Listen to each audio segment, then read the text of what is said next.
Hi everyone.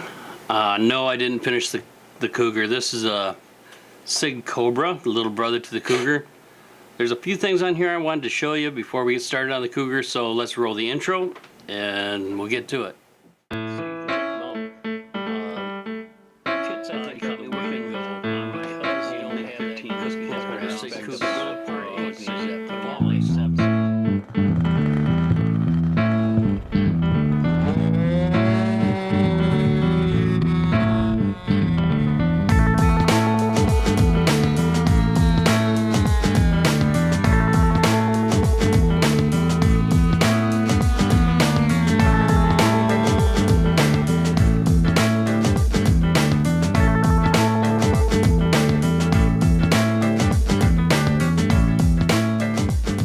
Welcome back. As I said just a moment ago, this is a SIG Cobra. It's the 20 size version of the Cougar. Kind of a few things that they changed: a sloping nose, the wing shape's a little different, but it's basically the same. This one is a all balsa. There's no foam in the Cobra. It's built off of plans, which is different than the Cougar. But basically, all in all, it's the same. You got the same canopy turtle deck setup, tail section is the same. But on the Cobra, you can choose what style of vertical stabilizer you want. They have a couple of them that you can do. But that's not what I wanted to show you. I kind of want to show you what we'll be doing as we progress. I forgot I even had this on the ceiling. I've built this plane to this point, I would say pretty close to 11 years ago. It's been hanging on my ceiling for 11 years, waiting to be finished. So this gave me a good excuse to bring it down, clean it off, get the cobwebs out of it. In the nose, if you're wondering, it is a Magnum 28. It's going to have a tune pipe, just for fun. 9/6 prop, aluminum spinner. It's going to have retracts. It's kind of different for me on a 20 size plane, but I figured out why not. I had them laying around, so I set it up to stick them in.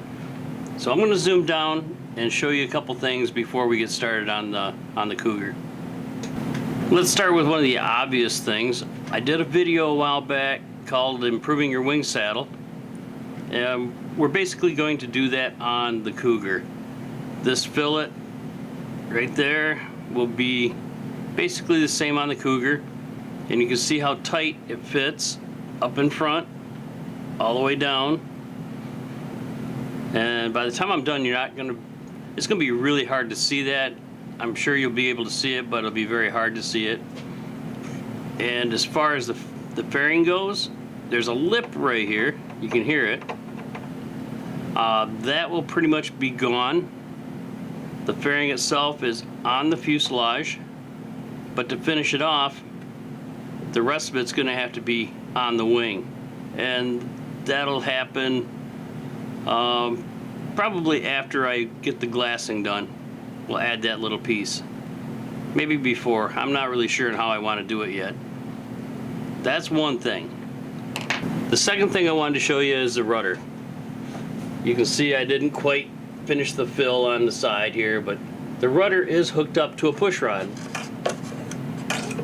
You can hear it dancing around inside, but you might notice that there is no control horn on the rudder, and that's kind of a thing that I do on my Cougars that I transferred over to this little Cobra, and I'll show you how to make that horn on the inside of your fuselage to keep it out, and it'll be out of the way of your elevator horn right here. So you might want to watch that. I believe that is all for the moment. We'll probably refer back to this Cobra as we go along, and I might point out a few more things. I'm not really sure, but it's a possibility. I guess it's time to get on with the Cougar. I brought out the rest of the Cougar. You can see it's under there. And I was looking at the manual, and we're on what looks like to be step 76, which is cutting out this block to kind of hollow it out for the fuel tank. Well, since the retracts are there, I'm not going to worry about that because it's going to have to be cut up and hollowed out anyways for that. And I'm not going to do that for a little while. And pressing past that, you see that covers 76, 77, 78, 79. And 80 was about epoxying in over top of the blind nuts and putting in the triangular stock, which we've already done. Then it says on 81 to sand the top of the fuselage under right here, make it flush so you can put down the sheeting and stuff. But going back to the fuel tank, I decided that since I'd say a good third of the room is going to be retract, that I won't be able to put a standard tank up in the nose like they want to. But what I usually do when I build my Cougars is I'll take a tank. In this case, it's going to be a 12 ounce. This isn't going to be it. This is just the first one I found, and it's been well used and abused. But anyways, I like taking the tank and setting it on the center of gravity. And the reason for that is back in the pattern days, when you're flying competition, the last thing you want is your center of gravity to shift around. Even though you're not flying for very long, a 60 starts pulling a little bit of fuel out, and it changes your center of gravity just a little bit, so your rolls aren't quite right, your loops are going to be off a little bit. And so back then, I always shifted my fuel tank back over the center of gravity no matter where it was. I was running pressure anyways, and it would pump that fuel up into the engine. And if I had a problem with the fuel draw, I put a header tank, a real small one, in behind the firewall, which kind of cured the problem. And so this, not this 12 ounce tank, but a 12 ounce tank is going to go right here. I got the marks where the center of gravity is. It's going to sit dead center on that. So no matter how much I put as far as fuel goes or how full the fuel is, when I check my center of gravity, whether the tank is full or not, it's going to be balanced. It's pretty much that simple. All right, let's go on. It's a good time to think about push rods. And since I am going to be nose heavy, even with the tank moved back, I'm going to use a solid, this is actually a fiberglass arrow shaft. And it's fairly heavy, so that's going to give me some functional weight in the back. It's going to be very rigid, it's not going to flex. One thing I hate, absolutely hate, is a push rod that flexes. You get into a dive and you're going fairly fast and you pull up elevator.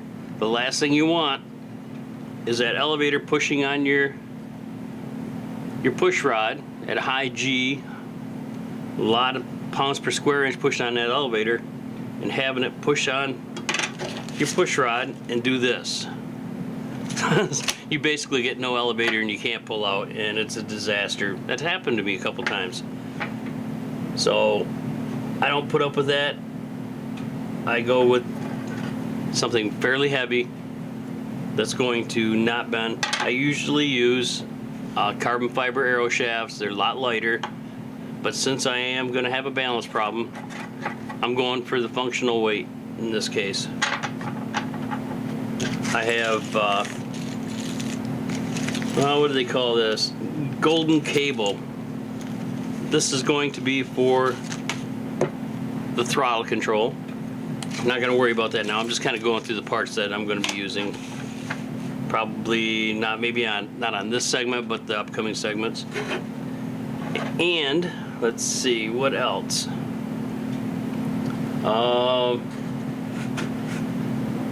Somewhere along the line, after putting the sheet on, I'm going to need the stabilizer and vertical and horizontal stabilizers. It's a given. I'm going to have them.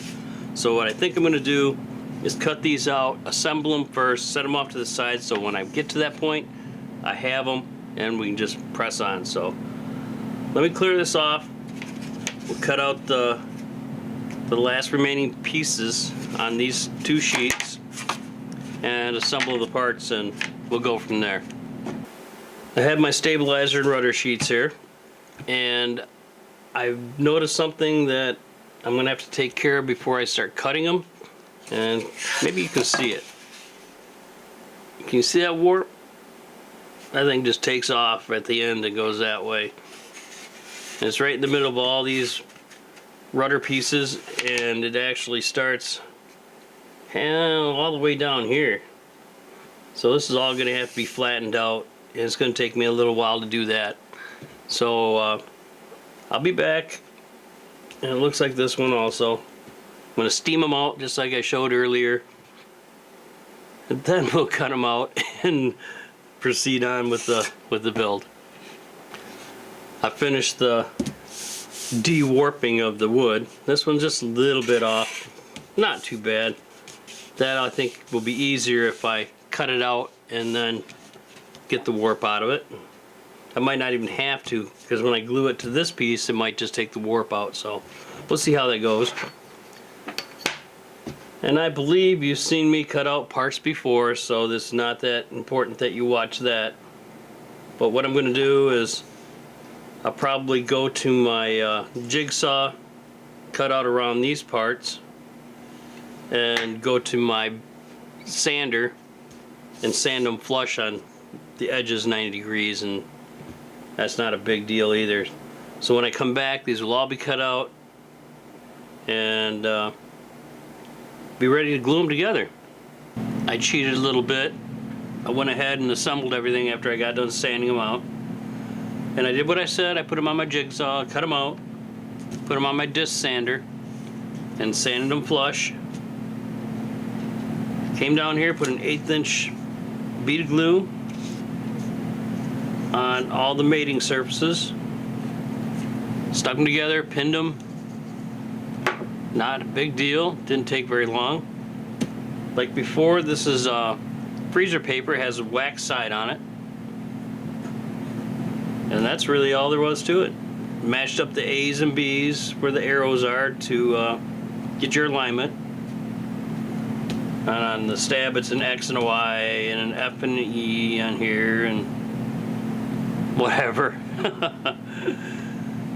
So we went from basically step 76, jumped all that, and went to step 87. When we get back, well, I'm going to take a break. It's going to be a couple hours before I can handle them. And when I get back, we'll go back to, let's see, looks like step 81, sand the top of the fuselage smooth and lay down the sheeting. And that shouldn't take too long. And after that, we'll be carving the corners down on step 83 and prepping for the turtle deck and the canopy. So moving right along now. So give me a little while, I'll be back and I'll finish this up.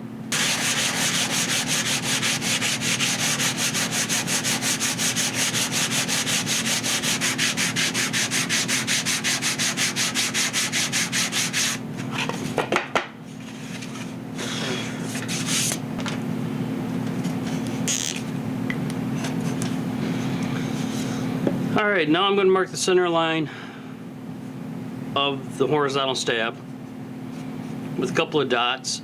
That way I know exactly where to sand round to.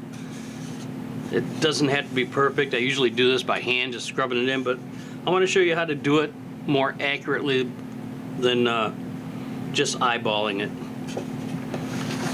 So what I like to do is take a ruler. It's a 1/4 inch, so it's pretty obvious where the line's going to be, or where the dot's going to be. It's going to be at the 1/8 inch mark.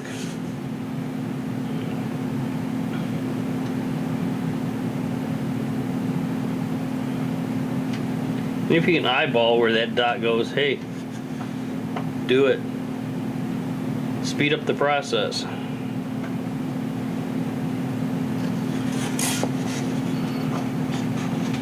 Then I lay the ruler down on here and I gently mark out the line. See if I can hold it on there.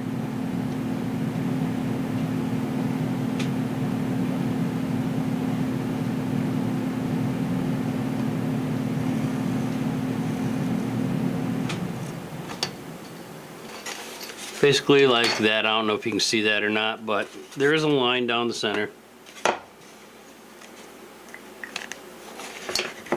And just take your block and work it in.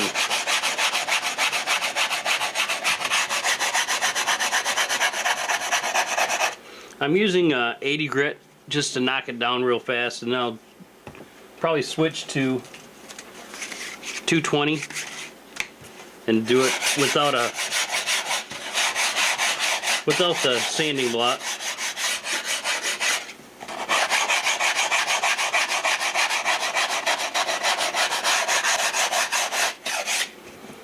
Okay, switch it over.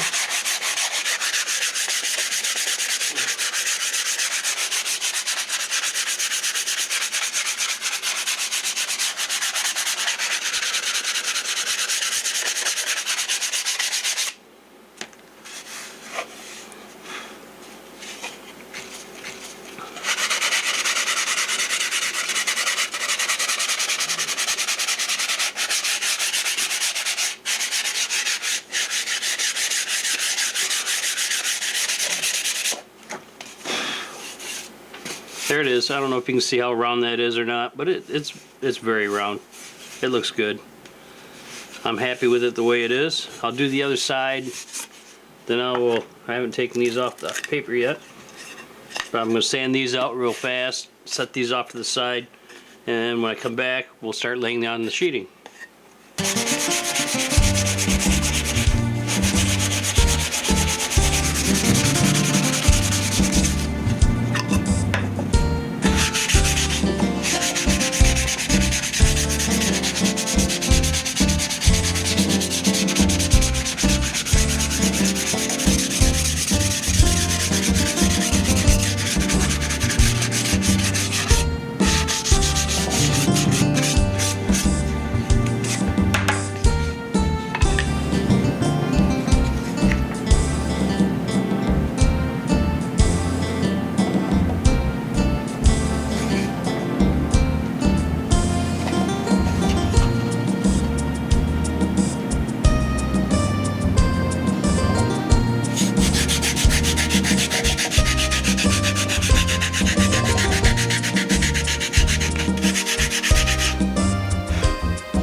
There it is.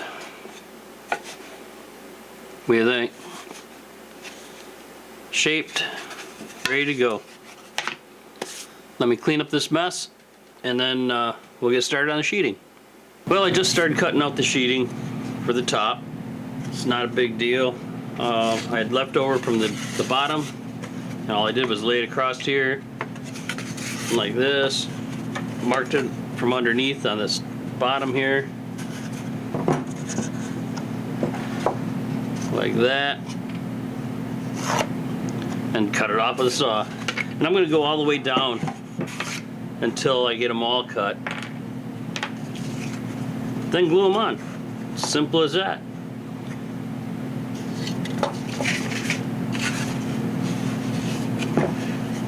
And these are pretty much all the same width to about here. Then the width of the fuselage starts changing, starts getting narrow. But I just leave these pieces on here. You can glue them down as you go if you want. That wouldn't be a bad idea. I like doing them all at once. That way I can straighten each piece as I go. Make sure I have enough on both sides. Make a mark. And cut them off with a saw.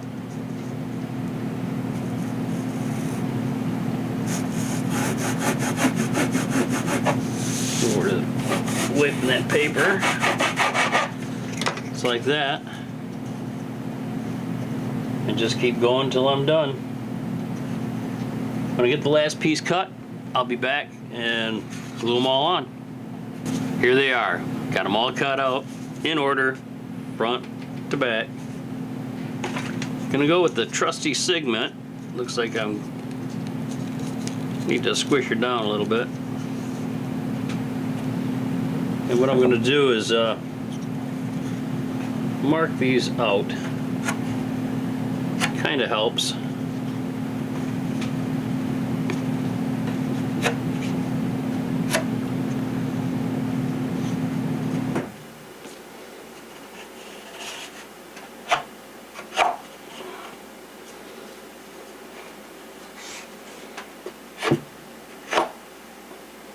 Okay.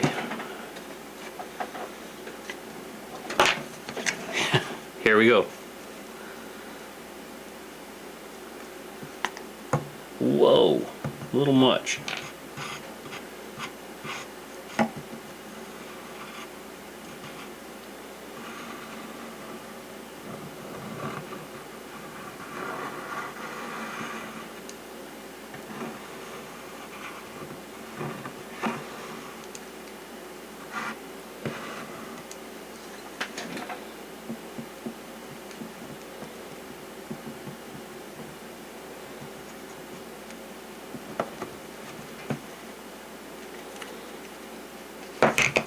Okay, here's the first one.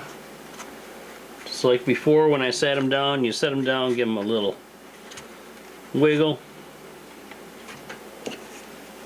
We'll go for number 2 here.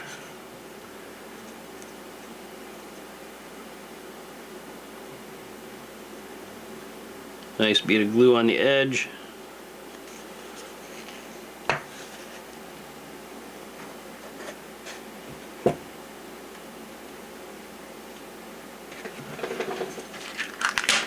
Grab my pins and stick it down. Paper towel, wipe it off, get all the excess off of there.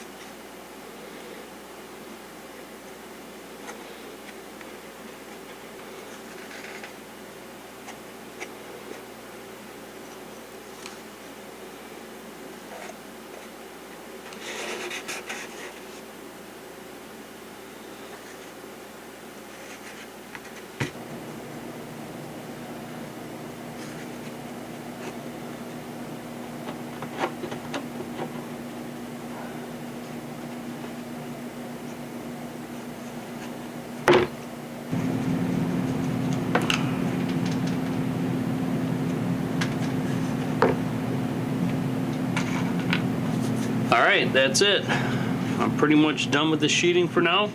That's all I can do. And it looks like it's getting pretty late here, so I am going to call it a night. And we'll pick this up on our, let me see, probably in the next video. We'll put on the stab or whatever else they have in store for us and try to get this in shape. More than likely I'll be sanding this down. Since this is going to take a few hours to do, to dry, not to do, I'm going to wait till tomorrow, sand it all down, and we'll get rolling on it.